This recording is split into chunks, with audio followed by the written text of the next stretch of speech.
마태복음 15장 26절에서 28절 건너뛰어서 32절과 33절까지 말씀입니다. 신약성경 25쪽의 말씀이고요. 마태복음 15장 26절에서 28절 그리고 32절과 33절 말씀입니다. 제가 봉독해 올립니다. 대답하여 이르시되 자녀의 떡을 취하여 개들에게 던짐이 마땅하지 아니하니라. 여자가 이르되 주여 올소이다마는 개들도 제 주인의 상에서 떨어지는 부스러기를 먹나이다 하니 이에 예수께서 대답하여 이르시되 여자여 내 믿음이 크도다 내 소원대로 되리라 하시니 그때로부터 그의 딸이 나으니라. 예수께서 제자들을 불러 이르시되 내가 무리를 불쌍히 여기노라. 그들이 나와 함께 있은지 이미 사흘임에 먹을 것이 없도다. 길에서 기진할까 하여 굶겨 보내지 못하겠노라. 제자들이 이르되 광야에 있어 우리가 어디서 이런 무리가 배부를 만큼 떡을 얻으리까. 아멘. 오늘 이 말씀 가지고 믿음의 차이는 어디서 오는가, 믿음의 차이는 어디서 오는가 라는 제목으로 함께 말씀을 나누길 원합니다. 중간에 생략하고 26절과 28절 그리고 32절로 34절을 이렇게 둘로 나눈 것은 한 이방 여인의 믿음과 제자들의 믿음을 성경에서 비교하고 있기 때문에 저희가 두 부분을 저희가 같이 보려고 해요. 사람마다 믿음의 차이가 있잖아요. 그래서 어떤 분은 믿음이 참 좋고 어떤 분은 그렇지 않아요. 이게 꼭 신앙의 어떤 경륜, 신앙의 어떤 연륜에 비례해서 꼭 되는 건 아닌 것 같아요. 신앙생활을 오래 해도 믿음이 늘 제자리인 분도 있고 어떤 분들은 믿은 지 별로 안 되는데 우리가 믿음이 굉장히 좋으신 분도 있어요.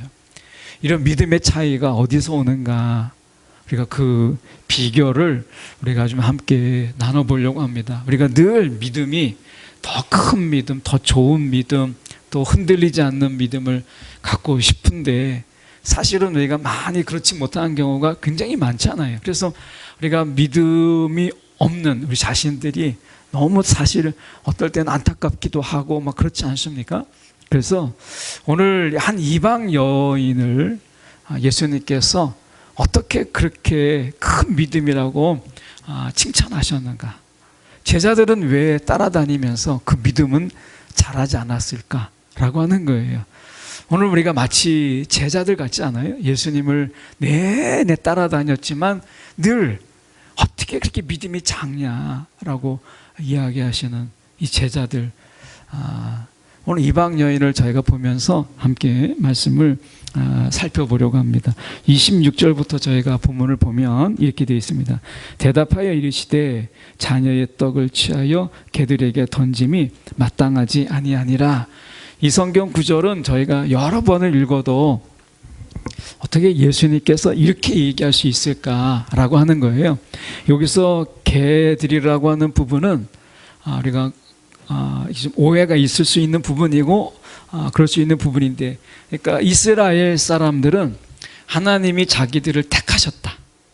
그러니까 하나님이 많은 사람들 중에 자기를 택했다, 택함을 받았다라고 하는 그런 것을 우리가 선민의식이라고 합니다. 자기를 택함을 받았다. 이런 선민의식이 너무 크면 이제 나는 택함 받았는데 너희는 택함 받지 못했다라고 하는 조롱이 되는 거예요. 그래서 이 택함을 받았다라고 하는 것이 이제 너무 강하다 보니까 이제 그게 은혜를 넘어서 교만함에 이르게 되니까 이방인을 향해서 뭐라고 한 줄 아십니까? 개라고 했어요. 이방인을 향해서 개라. 그러면 이때 말하는 개는 어떤 개냐면 들개예요. 그리고 죽은 이 동물의 사체를 먹는 그런 개들을 이야기하는 거예요. 그래서 이 개라고 하는 것은요, 들개 또는 야생개를 이야기합니다. 주인이 버려서 이제 우리가 보면은 뭐 제가 실제로 만난 적은 없지만 우리가 개들을 방송에서 보면 주인이 이제 버린 유기견들이 이제 살아남다 보니까 들깨처럼 돼버리는 이런 경우 많잖아요. 그런 거예요. 그러니까 이방인들을 그렇게 비유했어요. 그런데 여기서 나와 있는 이 개라고 하는 것은 헬라어 어법으로 이야기하면 약간 축소형 어미를 사용하고 있는데, 이게 뭐냐면 약간 귀여운 또는 사랑스러운 이런 의미가 그러니까 되는 거죠. 그러니까 여기서 말하고 있는 개라고 하는 것은 강아지. 그러면 이 본문을 볼 때 이것은 하나의 비유죠. 비유. 그러니까 이방인들을 가리켜서 개라고 이야기하는 이스라엘 사람들의 표현으로 이야기하는 게 아니라 예수님께서는 지금 이것을 하나의 비유로 이야기하고 있는 거예요. 자, 떡이 있습니다.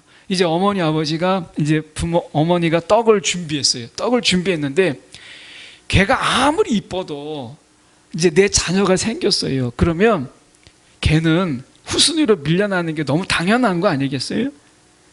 그러니까 내 자녀를 먼저 주고 내 자녀에게 먼저 주는 거죠. 그래서 이 앞에 성경을 읽으신 분들은 아시겠지만 내가 온 것은 이스라엘의 잃은 양을 내가 찾으러 왔다, 이렇게 말씀하시거든요. 그러니까 순서가 먼저 이스라엘의 잃은 양이고, 당신은 이방인 여인이니까 우리가 다 후순위로 밀려나는 거죠. 그러니까 나는 당신에게 이것을 줄 수가 없다 라고 이야기하는 것을 하나의 비유로 이야기한 거예요. 이 여인은 우리가 마가복음을 참고하면 헬라인이라고 하기도 하고 수로보니게 여인이다, 이렇게 얘기합니다. 이 수로보니게라고 하는 것은 아프리카의 이 페니키아, 우리가 역사로 보면 페니키아 민족이 있잖아요. 페니키아인들. 그러니까 아프리카에도 이 페니키아인이 있는데 수로 지역에도 페니키아인이 있었어요. 그래서 이들을 구분하기 위해서, 아프리카 사람들과 구분하기 위해서 수로 페니키아 이렇게 이야기했는데, 이것을 우리 성경에서는 번역할 때 수로보니게라고 번역을 한 거예요. 그러니까 이 수로보니게 여인이라고 하는 것은 이방 여인이죠. 자, 이방 여인이니까 예수님께서 말씀하시는 게 지금 자녀의 떡을, 자녀 것을 주지 않고 개들에게, 강아지에게 아무리 강아지가 사랑스럽다 할지라도 먼저 주는 게 어디 있느냐라고 하는 것을 비유로 이야기하신 거예요. 그러니까 그 여자분을 모욕하기 위한 것이 아니라 순서가 아니다라고 이야기를 한 거죠. 그래도 지금 이 여인의 딸이 어떤 그 귀신이 들려가지고 지금 정상적인 삶을 살지 못하고 있는 그런 안타까운 상황이에요.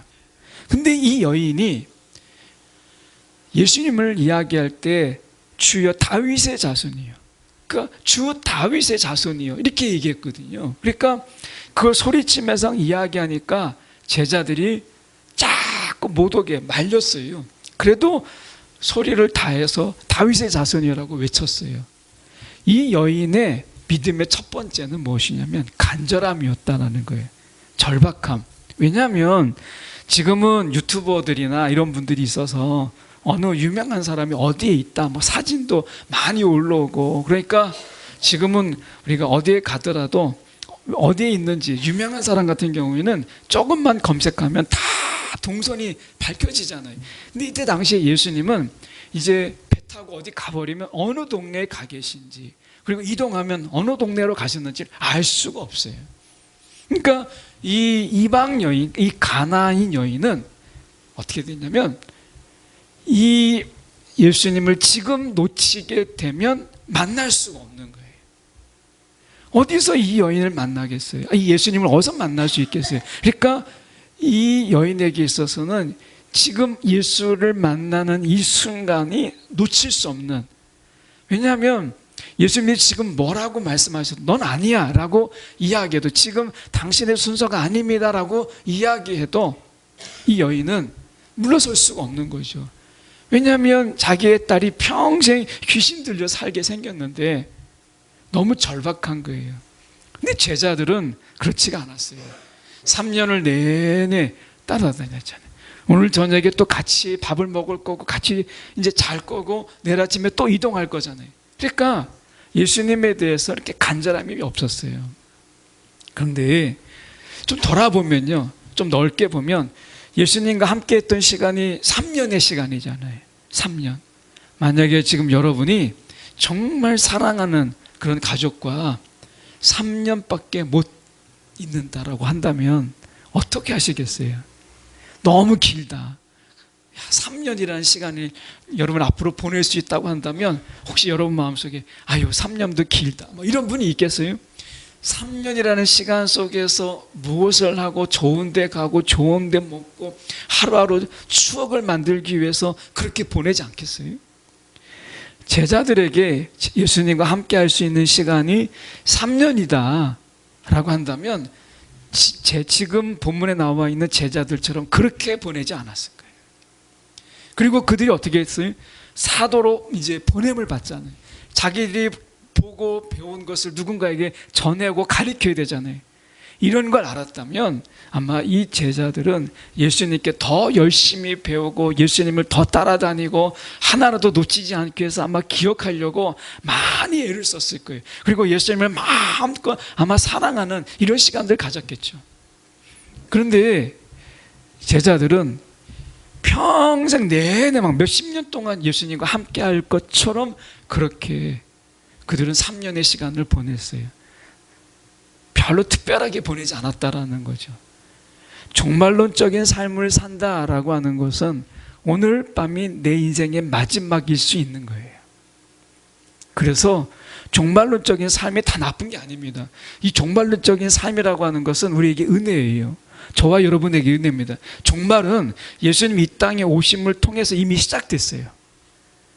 이 종말론적인 삶 속에서 우리 가운데 구원도 있고 은혜도 주시는 이유가 무엇이냐면 이 종말론적인 삶은 오늘이 마지막인 삶이거든요. 매일매일이 마지막인 거예요. 이게 종말론적인 삶이에요. 그러니까 하나님이 부어주시는 은혜 속에서 그 사랑 속에서 오늘을 귀하게 값지게 살아가도록 하는 게 종말론적인 삶입니다. 그러니까 하나님께서 하루하루를 우리가 소중하게 살아가도록 하루하루를 정말 감사하며 살아갈 수 있도록 하나님이 은혜도 베푸시고 우리를 저와 여러분을 이렇게 부르셔서 구원도 하시고 하나님께서 우리 가운데 넘치도록 부어주신 이유가 무엇이겠어요? 종말론적인 삶을 살아가도록 하기 위해서 그런 거예요.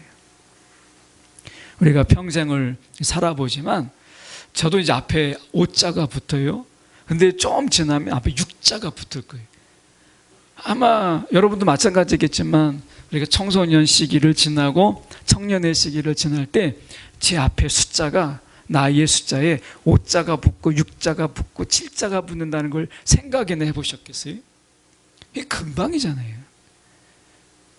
하루하루 살아보면 정말 지겨운 날들이지만 여러분 이렇게 살아보면 여러분 금방입니다. 시간. 그래서 종말론적인 삶이라고 하는 것, 하루를 하나님이 주신 은혜 속에서 얼마나 내가 감사하며 그리고 얼마나 의미 있게 그리고 얼마나 기쁘게 내가 살아갈 것인가 라고 하는 것이 종말론적인 삶인 거예요. 이게 우리 가운데 주어진 삶이거든요. 근데 이 여인에게 있어서 지금 딸이 귀신 들려 있어요. 그런 가운데서 이 여인이 거절을 당했다고 지금 너가 아니다 라고 해서 돌아갈 수 있겠어요? 혹시 한번 여러분 생각해 보시죠. 여러분 기도하다가 기도 응답의 3가지가 있잖아요. 가장 기본적으로 갔을 때 하나님이 응답하세요. 근데 응답의 3가지가 있죠. 하나는 즉시 응답이에요. 하나님이 기도할 때 바로 들어주시는 거예요. 근데 항상 이런 기도만 있는 게 아닙니다. 하나님은 지금은 아니야. 유보하시는 것도 있어요. 어떤 건요? 거절하십니다. 하나님이 노 하세요. 거절하세요. 만약에 여러분 기도하시다가 하나님의 거절을 경험했어요. 여러분 그렇다면 어떻게 하시겠어요? 내가 다시는 내가 기도 하나 봐라. 거절당했을 때 그럴 수 있잖아요. 가인의 경우가 그렇잖아요. 여러분 가인의 신앙이 뭐예요? 예물을 드렸어요. 아벨의 제사도 하나님이 드렸고 이제 아벨도 하나님 앞에 예배를 드렸고 가인도 예배를 드렸어요. 그런데 아벨의 제사는 받으셨고 아벨도 받으셨어요. 근데 가인의 제사를 받지 않으셨어요. 그때 가인이 취했던 방법이 무엇이에요? 내가 지금은 하나님께 연락되지 못한 예배를 드렸지만 내가 다시 마음을 쏟아서 하나님이 받으실 만한 기뻐 받으실 만한 내가 예배를 드려야 되겠다. 이러면 되는 거잖아요. 근데 어떻게 했어요? 시기와 미움으로 아벨을 죽였어요. 아벨을 죽인 것을 위해서 하나님께 내가 예물이 드려지는 게 받으실 수 있는 건 아니잖아요. 여러분 혹시 하나님 앞에 여러분 제물을 드렸는데 거절당하거나 기도, 아마 그런 경험이 있을 거예요. 기도를 드렸는데 기도가 거절당했어요. 그럼 어떻게 하세요?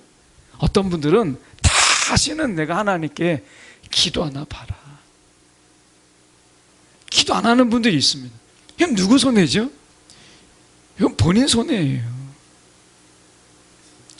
여러분, 이 여인에게 지금 주님께서 말씀하시는 거, 자녀의 떡을 취하여 개들에게 던짐이 마땅하지 아니하니라 라고 했을 때, 이 여인은 이런 거절 속에서 절박함이잖아요.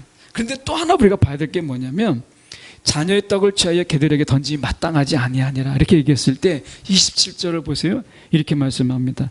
여자가 이르되 주여 올소이다마는, 이걸 인정했어요. 개들도 제 주인의 상에서 떨어지는 부스러기를 먹나이다 라고 얘기했어요. 왜 이렇게 이 비유에 대한 온전한 이해가 이 여인에게 있었어요. 그런데 이 여인이 거기에도 덧붙였어요. 비유로 이야기하는 것을 비유로 이야기했어요. 올소이다마는 개들도 제 주인의 상에서 떨어지는 부스러기를 먹나이다 라고 얘기했어요. 자, 이 부분에서 생각해 볼 수 있는 게 무엇이냐면, 여러분, 믿음의 도전이에요. 믿음의 도전. 그러니까 더 큰 믿음으로 인도하기 위한 것이에요. 더 큰 믿음으로. 여러분, 저와 여러분이 기도를 했어요. 근데 기도가 거절됐어요. 그러면 하나님이 왜 거절하셨을까요? 잘못 구할 수 있기 때문에 그렇기도 한 거죠. 그런데 그것은 기도, 더 큰 기도, 더 믿음의 기도로 하나님께서 우리 가운데 도전하시기 위해서 그렇게 한 거예요. 제가 지난번에 한번 말씀드렸던 부분이기도 하고 오셔서 말씀하신 부분도 있지만, 그 박태수 교수님과 함께 제가 이 우간다에 갈 때 그 이제 많은 이야기를 나누는데 그 중에 하나가 이런 이야기를 하셨어요. 그분이 한 번은 영어를 내가 열심히 공부해야 되겠다 해서 영어 공부를 막 이제 학교를 다니면서 공부를 하신 거예요. 근데 뭐 그 영어가 이제 공부를 해도 뭐 이제 굉장히 유창한 영어는 아니잖아요. 뭐 영어를 막 하고서 이제 오신 분들을 가이드를 하는데, 그 중에 한 사람이 그 이민자였던 것 같은데, 그분이 이야기하면서 그것도 영어라고 하느냐, 그것도 영어라고 하느냐, 그렇게 어느라고 뭐 하는데 당신 뭐 유학 간다고 하는데 유학 간다고 해서 교수 이야기를 하나라도 듣겠느냐, 이런 이야기를 막 한 거예요. 만약에 여러분 이야기를 들었다면 어떡하겠어요? 나름대로 영어 공부를 하고 막 했는데 미국에서 이제 이민자가 와가지고 여행으로 왔는데 가이드를 하는데, 당신 영어도 현찮고 뭐 유학 간다고 형편도 없는 이야기다라고 막 이야기한다면 여러분 어떡하겠어요? 의기소침하고, 그리고 난 이것밖에 안 되는구나 하고서 주저앉겠어요? 이분은 오기가 생기더라는 거예요. 오히려 그래? 내가 반드시 내가 미국에 유학 가서 내가 공부를 하겠다. 돈이 없었어요. 이분이 유학을 가기 위해서 이제 손으로 할 수 있는 기술을 내가 가져야 되겠다 해서 가신 거잖아요. 그 13년 동안 미국 생활 하시면서 결국에는 박사학위 받으신 거잖아요. 여러분, 그분이 이야기하는 거예요. 그때 그분이 그렇게 자기의 오기를 건들지 않았다면 어쩌면 안 갔을지 모른다는 거예요. 근데 나의 오기를, 그분의 오기를 딱 건드니까, 오기가 생기니까 내가 봐라, 내가 그래서 미국에 가게 되었다라는 거예요. 여러분, 하나님이 우리의 이 영적 오기를 건드세요. 그때는 내가 주저앉는 게 아니에요. 너 그렇게 기도해서 되겠어가 아니라 다시 한번 하나님이 기도 응답을 해주실 때까지 내 마음을 다하고, 억지를 부리라는 게 아니라 내 마음을 다하고 다시 믿음을 가지고 내가 기도하는 거예요. 가인이 잘못한 게 무엇이냐면 아벨을 죽였다는 데 문제가 있는 게 아니라 하나님께 받으실 만한 예배를 다시 드려야 되는데 그는 전혀 다른 방향으로 나갔다라는 거죠. 여러분, 믿음의 도전을 하나님께서 우리 가운데서도 하세요. 지금 이 여인에게 지금 이야기하잖아요. 자녀의 떡을 취하여 개들에게 던짐이 마땅하지 아니하니라. 나를 개라고 여겼다. 아니, 나를 좀 완화시켜서 강아지라고 말한다라는 그 자체가 기분이 엄청 상하잖아요. 지금 이 여인에게는 너무나 절실해서 다윗의 자손이야라고 외쳤는데, 제자들이 말리는 가운데서 소리쳐서 왔는데, 예수님이라는 분이 한다는 이야기가 강아지나 이야기하고 있고 자녀에게 떡을 주는 이야기를 하고 있으면 얼마나 마음이 상하겠어요. 저라면 저는 2번 얘기도 안 해요. 그냥 떠났을 것 같아요. 여러분 어떻게 하시겠어요? 근데 이 여인에게 있어서는 그 절박함 속에서 이 예수님의 정중한 거절이잖아요. 쉽게 말하면 굉장히 예의를 당한 거절인데, 이 여인은 그 거절에 물러서지 않고 오히려 주님 앞에 개들도 제 주인의 상에서 떨어지는 부스러기를 먹나이다.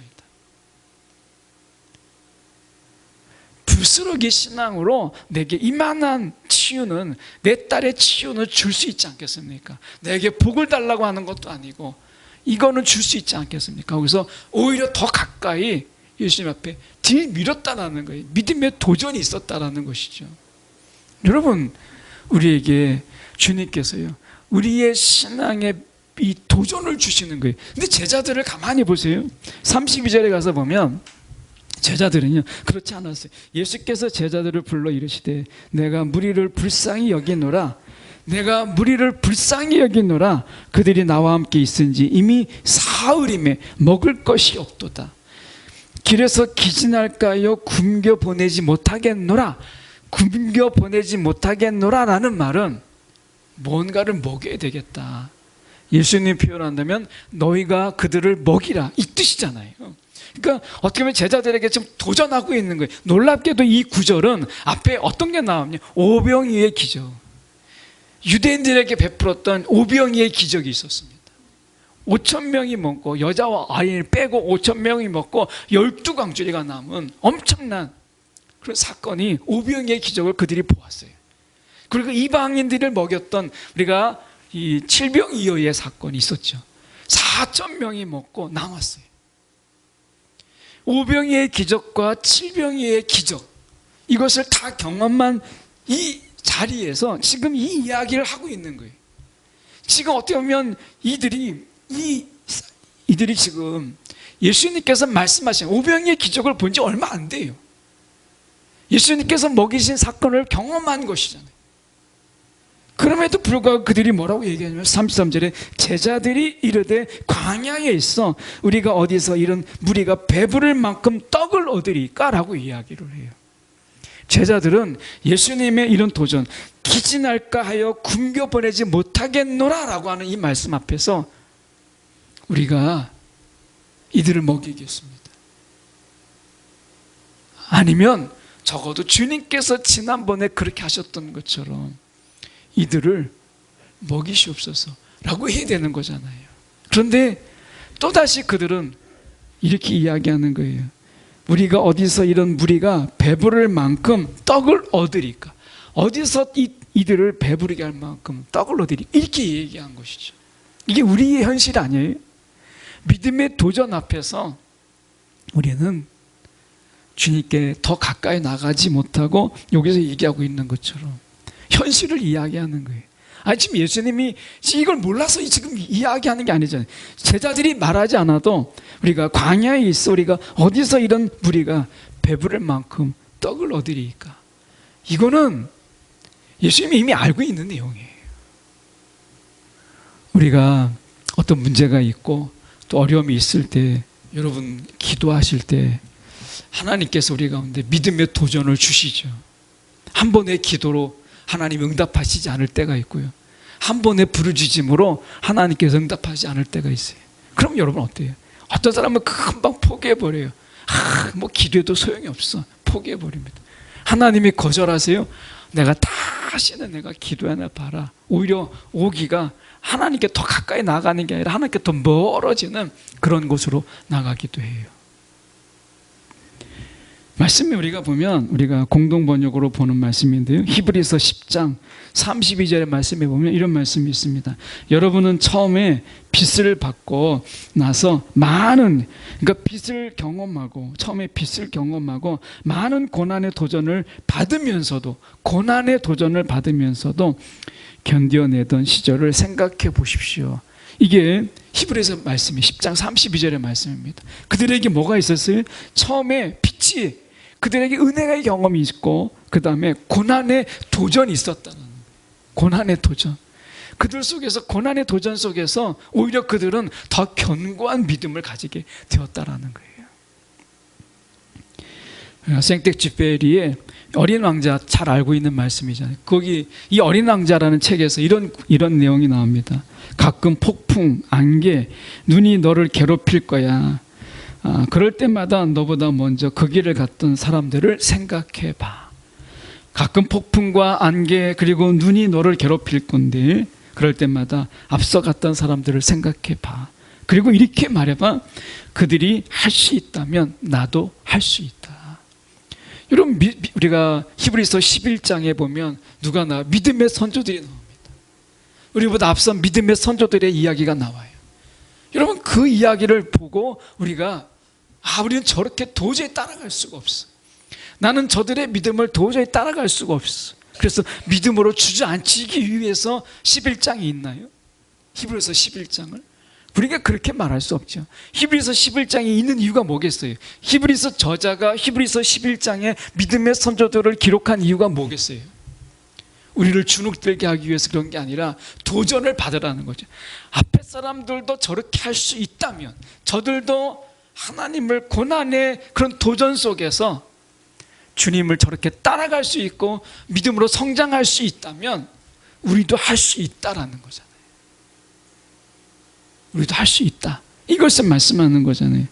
우리가 마가복음 9장 23절에 이렇게 말씀해요. 예수께서 그에게 말씀하셨습니다. 할 수만 있다면 무슨 말이냐? 믿는 사람에게는 모든 것이 가능하다. 모든 것이 가능하다. 이렇게 말씀하잖아요. 오늘 우리가 살고 있는 이 시대가 종말론적이라는 거예요. 이 말씀은 때가 악하고 급하지만, 그렇지만 이 시대를 살아갈 수 있도록 하나님께서 우리 가운데 권세를 주시고 우리 가운데 은혜를 주시잖아요. 더 놀라운 것은 뭐냐면 우리 가운데 믿음의 도전을 통해서 우리의 믿음이 더욱더 크게 하시는 하나님의 뜻이 저와 여러분 가운데 있다는 거예요. 여러분, 우리가 보면 이렇게 말씀할 수 있잖아요. 마태복음 11장 12절에 보면, 마태복음 11장 12절, 여기 이런 말씀이 있습니다. 세례 요한의 때부터, 세례 요한은 마지막 구약의 선지자거든요. 그러니까 세례 요한의 때부터 지금까지, 지금 예수님께서 말씀하시는 지금까지 천국은 침노를 당하나니 침노하는 자는 빼앗느니라. 침노하는 자는 빼앗느니라.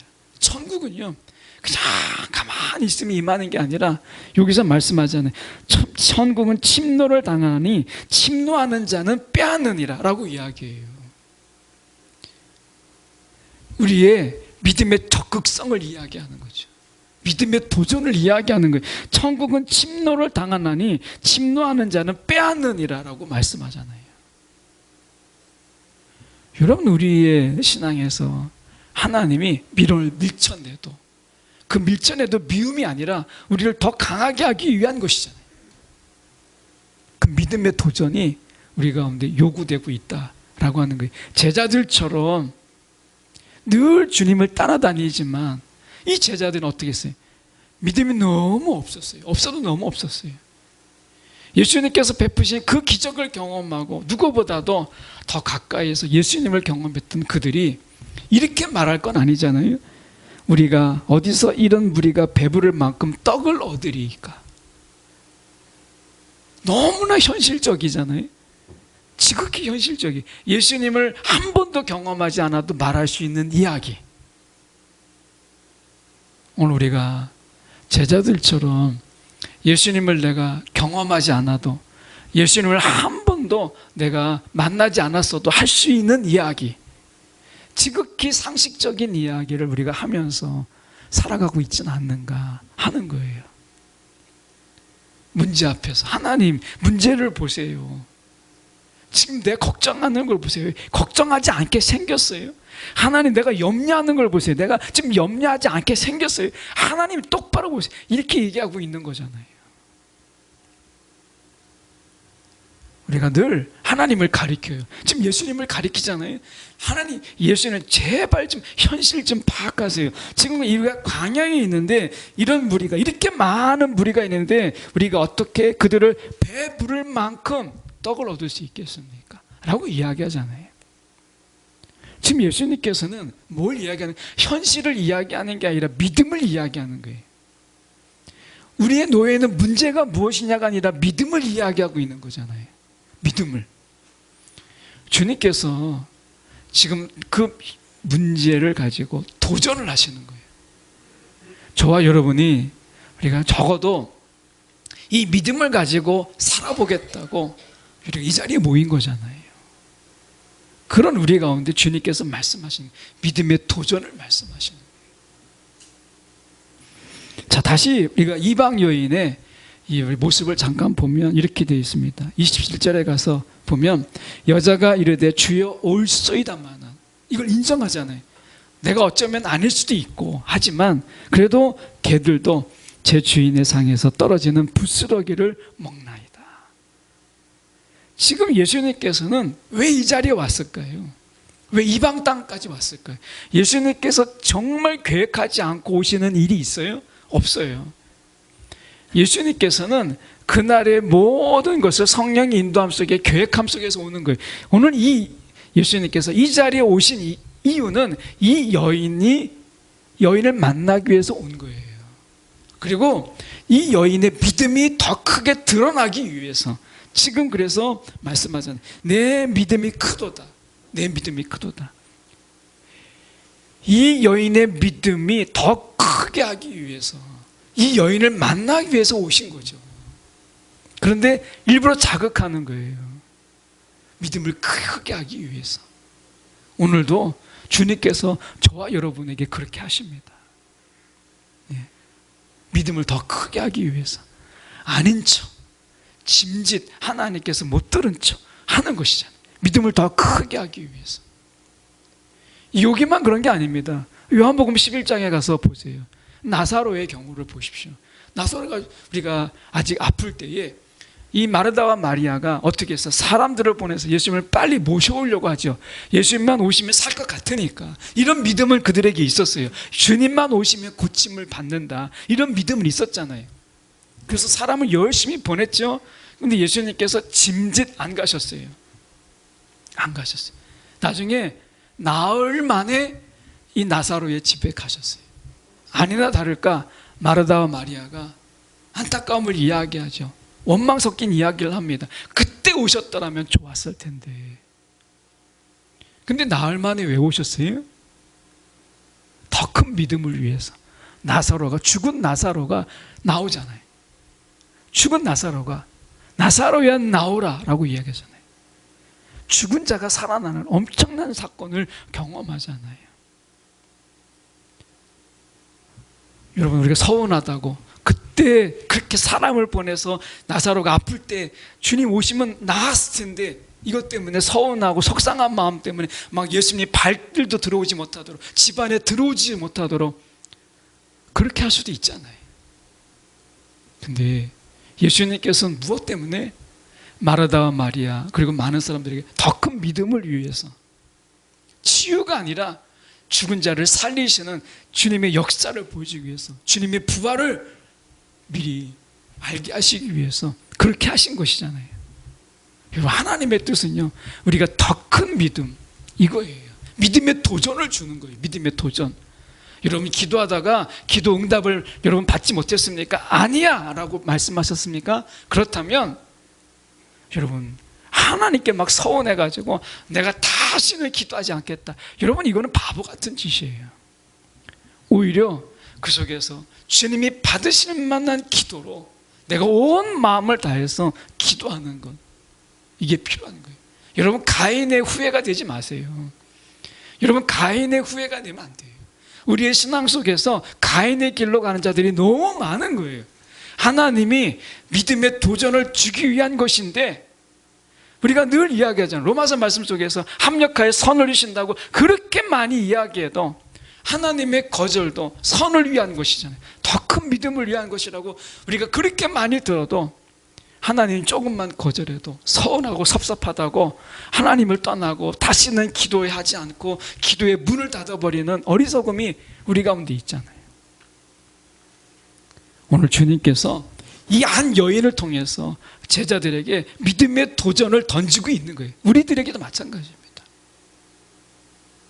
잠깐의 거절을 통해서 더 큰 믿음을 이야기하고 있는 것이죠. 그래서 28절에 보시면 이렇게 얘기합니다. 이에 예수께서 대답하여 이르시되 여자여 내 믿음이 크도다. 여자여 내 믿음이 크도다. 여기에서 잠깐 배경을 설명해 보면, 이 당시에 이방인들 속에서는 이 노아 언약을 붙잡고 주님을 바라보는 이런 자들이 있었어요. 그러니까 메시아를 기다릴 때 이스라엘 사람들만 메시아를 기다린 게 아니라 노아 언약을 붙잡고 주님이 오심을 기다리는 자들이 있었다고 학자들은 봐요.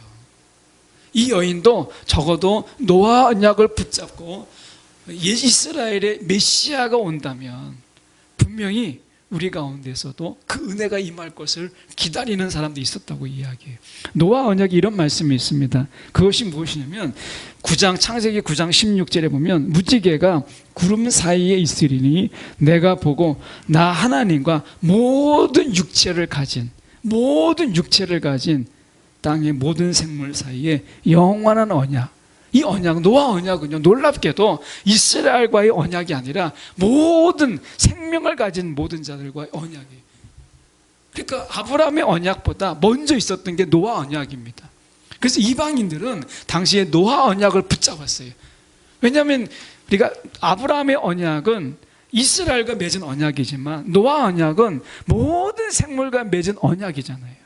그래서 노아 언약을 붙잡고 메시아가 오기를 기다리는 자들이 있었어요. 이 여인도 그 노아 언약을 붙잡고 그가 비록 이스라엘의 메시아로 오시지만 다윗의 자손으로 오시지만 노아 언약에 의해서 그 은혜가 나에게도 임할 것이라고 하는 것을 믿고 있었던 자예요. 그게 부스러기 신앙이었죠. 여러분, 부스러기 신앙만으로도 제자들보다 더 큰 믿음을 보였던 이 여인이 이 믿음의 이 차이를 가져왔던 결정적인 이유가 무엇이겠어요? 믿음의 도전 속에서 그 도전을 기꺼이 받아들이고 도전하는 한 여인과 그 도전 속에서 현실을 이야기하고 믿음에서 오히려 퇴보해버리는 제자들의 차이가 믿음의 차이를 만들었다는 거예요. 끊임없이 오늘 살아가는 동안에 종말론적인 삶은 이 믿음의 도전이 우리 가운데 늘 있어요. 믿음의 도전이. 이런 믿음의 도전이 여러분 있을 때 어떻게 하시겠어요? 제가 청년 지금은 이제 다른 데로 갔지만 청년 중에 하나 아이가 그 대학을 다닐 때 이 친구에게 믿음의 도전의 때가 있었어요. 그게 뭐냐면 당시에 그 연대에는 연세대학은 그때 3학년 때 보통 이제 교환학생으로 이제 가게 되는데 이 친구는 2학년 때 교환학생으로 가고 싶은 마음이 생겨서 제가 1학년 때 그 친구를 만났는데 같이 기도하면서 제 마음에 2학년 때 교환학생으로 한번 지원해보자. 근데 자기가 찾아봤더니 연세대학에서 한 번도 2학년 때 교환학생으로 갔던 전례가 없었던 거예요. 근데 그 학생의 마음속에 제가 믿음을 좀 갖게 하고 싶은 마음이 들어서 기도 가운데 그러면 2학년 때 한번 준비해보자. 다 3학년 때 가지만 2학년 때 가면 더 좋겠다. 같이 기도하면서 2학년인데 서류를 넣었어요. 서류를 넣었더니 그 사무실에서 너 2학년인데 이걸 넣냐? 보통 3학년 때 넣는 거야. 몰랐어. 막 이렇게 얘기하는데. 근데 넣은 거예요. 넣었는데 3학년 학생을 누르고 2학생이 된 거예요. 처음입니다. 그 그것을 계기로 해서 이 학생이 세례를 받고요, 신앙을 가지게 됐어요. 믿음의 도전이라는 거예요. 여러분, 우리 가운데 늘 믿음의 도전은 늘 우리 가운데 놓여져 있어요. 믿음의 도전, 히브리서 10장에 나와 있는 것처럼 고난의 도전이 올 때 여러분 어떻게 하시겠어요? 그 파도를 타고 내가 더 나아갈 수 있어야 되는 거잖아요. 우리가 서핑하는 사람들이 보면 파도를 즐기잖아요. 뭐 저 같은 사람이야 수영도 못하는데 무슨 서핑을 하겠습니다만은 서핑을 즐기는 사람을 보십시오. 제가 말리포에 동계 목사님이 있어서 같이 이제 한번 만난 적이 있는데, 그 말리포에 이렇게 서핑을 즐기는 분들이 있더라고요. 일부러 파도를 즐기는 거예요. 오늘 이 종말론적 삶이라고 하는 것은요, 우리가 오는 이런 문제, 도전, 염려, 이런 것이 나의 믿음이 우리가 더 크게 할 수 있도록 하는, 여러분, 그런 도전이 되는 거예요. 오늘 주님 앞에 여러분, 이 제자와 이 여인의 차이, 이 믿음의 차이가 어디서 왔어요? 그 도전을 어떻게 감당하느냐, 주님이 던져주는 그 도전 앞에 내가 어떻게 대하느냐, 이것이 믿음의 엄청난 차이를 가지고 왔다는 거예요. 여러분, 말씀 맺기를 원합니다. 오늘 적어도 우리가 가인의 후예가 되어서는 안 돼요.